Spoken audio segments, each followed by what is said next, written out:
ನಿಮ್ಮ ಹಳೆ ಒಡವೆನ ಅಧಿಕ ಬೆಲೆಗೆ ಮಾರಬೇಕೆ? ಅಟಿಕಾಗೆ ಕಾಲ್ ಮಾಡಿ 8880 ಅಟಿಕಾ ಗೋಲ್ಡ್ ಕಂಪನಿ.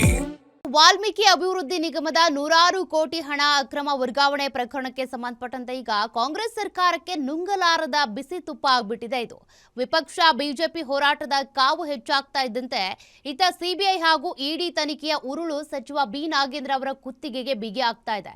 ಮುಜುಗರದಿಂದ ತಪ್ಪಿಸಿಕೊಳ್ಳೋದಕ್ಕೆ ಹೈಕಮಾಂಡ್ ಸಚಿವರ ತಲೆದಂಡ ಮಾಡುತ್ತಾ ಇಲ್ವಾ ಅನ್ನೋದ್ರ ಕಂಪ್ಲೀಟ್ ರಿಪೋರ್ಟ್ ಇಲ್ಲಿದೆ ನೋಡಿ. ಸಚಿವ ಸ್ಥಾನಕ್ಕೆ ಬಿ ನಾಗೇಂದ್ರ ರಾಜೀನಾಮೆ ಸಾಧ್ಯತೆ. ಬಿಜೆಪಿ ಪಾದಯಾತ್ರೆ ಘೋಷಣೆ ಬೆನ್ನಲ್ಲೇ ತಲೆದಂಡಕ್ಕೆ ಕೌಂಟ್ ಡೌನ್.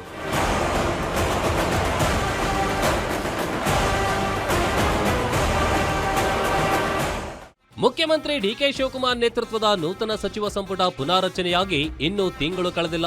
ಅಷ್ಟರಲ್ಲೇ ಕಾಂಗ್ರೆಸ್ ಸರ್ಕಾರಕ್ಕೆ ಮೊದಲ ವಿಕೆಟ್ ಪತನದ ಆತಂಕ ಎದುರಾಗಿದೆ. ಸಚಿವ ಬಿ ನಾಗೇಂದ್ರ ಅವರ ರಾಜೀನಾಮೆ ಬಹುತೇಕ ಫಿಕ್ಸ್ ಎನ್ನಲಾಗ್ತಿದೆ. ವಾಲ್ಮೀಕಿ ನಿಗಮದ ಸುಮಾರು 187 ಕೋಟಿ ರೂಪಾಯಿ ಅಕ್ರಮ ವರ್ಗಾವಣೆ ಪ್ರಕರಣದಲ್ಲಿ ಸಚಿವ ನಾಗೇಂದ್ರ ಅವರ ತಲೆದಂಡವಾಗುವ ಸಾಧ್ಯತೆಗಳು ದಟ್ಟವಾಗಿವೆ. ಈ ವಿಚಾರವನ್ನೇ ಅಸ್ತ್ರವಾಗಿಸಿಕೊಂಡಿರುವ ಬಿಜೆಪಿ ಅಧಿವೇಶನದಲ್ಲೂ ತೀವ್ರ ಹೋರಾಟ ನಡೆಸಿತ್ತು. ಇದೀಗ ನಾಗೇಂದ್ರ ರಿಸೈನ್ಗೆ ಆಗ್ರಹಿಸಿ ಸೆಪ್ಟೆಂಬರ್ 1ರಿಂದ ರಾಯಚೂರಿನಿಂದ ಬಳ್ಳಾರಿವರೆಗೆ ಬೃಹತ್ ಪಾದಯಾತ್ರೆ ಘೋಷಿಸ್ತಾ ಇದ್ದಂತೆಯೇ ಕೈಪಾಳ್ಯದಲ್ಲಿ ರಾಜೀನಾಮೆ ಕೌಂಟ್ ಡೌನ್ ಶುರುವಾಗಿದೆ.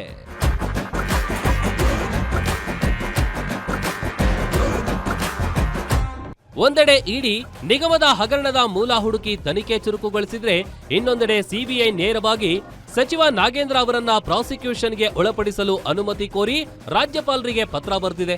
ರಾಜ್ಯಪಾಲರು ಪ್ರಾಸಿಕ್ಯೂಷನ್ಗೆ ಅನುಮತಿ ನೀಡಿದ್ರೆ ಸರ್ಕಾರಕ್ಕೆ ದೊಡ್ಡ ಮಟ್ಟದ ಮುಜುಗರವಾಗಲಿದೆ. ಹೀಗಾಗಿ ರಾಜ್ಯಪಾಲರ ಆದೇಶಕ್ಕೂ ಮುನ್ನವೇ ಸಚಿವರಿಂದ ರಾಜೀನಾಮೆ ಪಡೆದು ಸುರಕ್ಷಿತ ಅಂತರ ಕಾಯ್ದುಕೊಳ್ಳಲು ಹೈಕಮಾಂಡ್ ಪ್ಲಾನ್ ಮಾಡಿದೆ ಎನ್ನಲಾಗ್ತಿದೆ. ಈ ಬಗ್ಗೆ ಪ್ರತಿಕ್ರಿಯೆ ನೀಡಿದ ಸಿಎಂ ಡಿಕೆಶಿ, ನಮ್ಮ ಪಕ್ಷದ ಎಲ್ಲಾ ಶಾಸಕರು ಸಚಿವರು ಶಿಸ್ತಿನ ಸಿಪಾಯಿಗಳು ಎಂದು ಹೇಳುವ ಮೂಲಕ ನಾಗೇಂದ್ರ ಎಕ್ಸಿಟ್ಗೆ ಪರೋಕ್ಷ ಸುಳಿವು ನೀಡಿದ್ದಾರೆ. ನಮ್ಮ ಪಕ್ಷದಲ್ಲಿ ಯಾರು ಶಾಸಕರು ಎಲ್ಲರೂ ಕೂಡ ಪಕ್ಷದ ಶಿಸ್ತಿನ ಸಿಪಾಯಿಗಳು. all those who are in the party, either is a worker or a MLA or a minister, all of them are very disciplined soldiers of the party. That is what I can tell.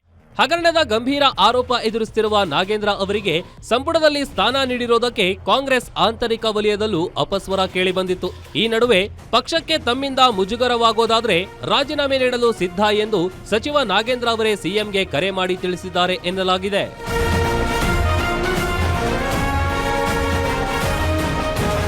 ಹೀಗಾಗಿ ನಾಗೇಂದ್ರ ಅವರ ತಲೆದಂಡ ಬಹುತೇಕ ಖಚಿತವೆನ್ನಲಾಗ್ತಿದ್ದು, ನಾಳೆ ನಡೆಯಲಿರುವ high command ಮಟ್ಟದ ಉನ್ನತ ಸಭೆಯ ಬಳಿಕ ರಾಜೀನಾಮೆಯ ಅಧಿಕೃತ ಚಿತ್ರಣ ಹೊರಬೀಳಲಿದೆ.